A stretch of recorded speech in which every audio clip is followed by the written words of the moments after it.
My name's Kyle, and this is how to trade a red paperclip for a house.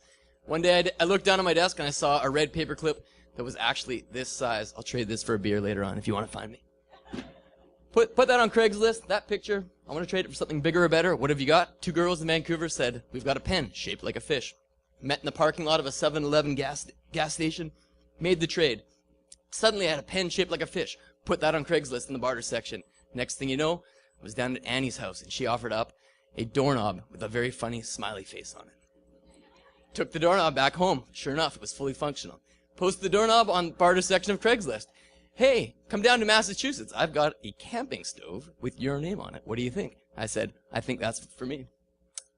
Took the camping stove with fuel, put that on Craigslist. Next thing I knew, I was getting offers from a Marine sergeant who wanted to trade his 1,000-watt electric generator. I said, sounds good to me. Let's meet up. Went on to a Marine base, traded that camping stove for that generator. I thought this generator was great. Posted that on Craigslist. Next thing you know, I wound up in New York City with a generator. It got confiscated by the police. Had to go track it down. Almost got a ticket.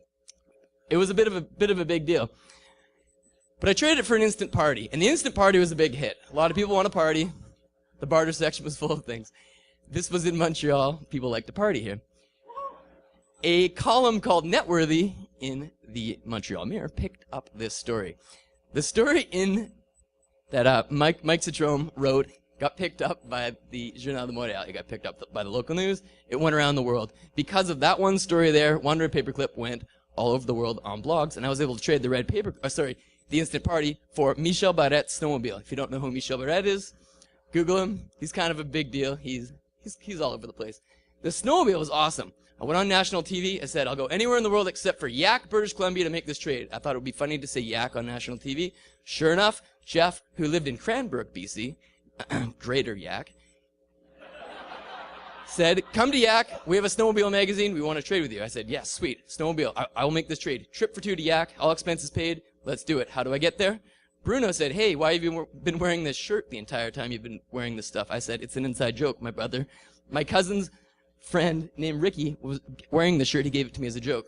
Bruno said, we want to promote you. Here's a van. Drive to Yak in the van with the snowmobile. I said, sweet. We went to Yak. I traded that van for a recording contract. A huge van for a promise. It was sweet. Didn't have brake lines, didn't have fuel. No problems there. Drove over. A few people wanted the recording contract. I ended up trading the recording contract with a woman named Jody Gannett, who owned that house. The left half was vacant. She says, I want to record my album.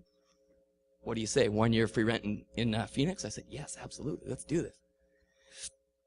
Her next door neighbor, named Leslie, actually happened to work for Alice Cooper in his restaurant. She says, I can get you an afternoon with Alice Cooper for that 1 year of rent. I'll move next door. What do you say? I said, yes, absolutely. We took Alice Cooper's head. I went on stage in Fargo, North Dakota, and I traded Alice Cooper, an afternoon with Alice Cooper, for a Kiss snow globe. The world, the blogosphere, everyone went crazy. They said, you're nuts. No one's going to want this. The thing I didn't tell anyone, I kept it secret, was that a fellow named Corbin Burnson, the actor from Major League and LA Law, actually has a collection of over 7,000 snow globes. He offered up a paid speaking credited role in a Hollywood film for that snow globe. I said yes. We got the hell out of there pretty quick.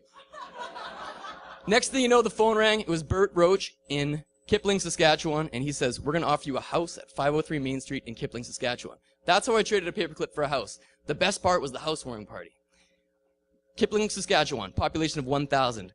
Over the Labor Day weekend in 2006, over 3,000 people came to town.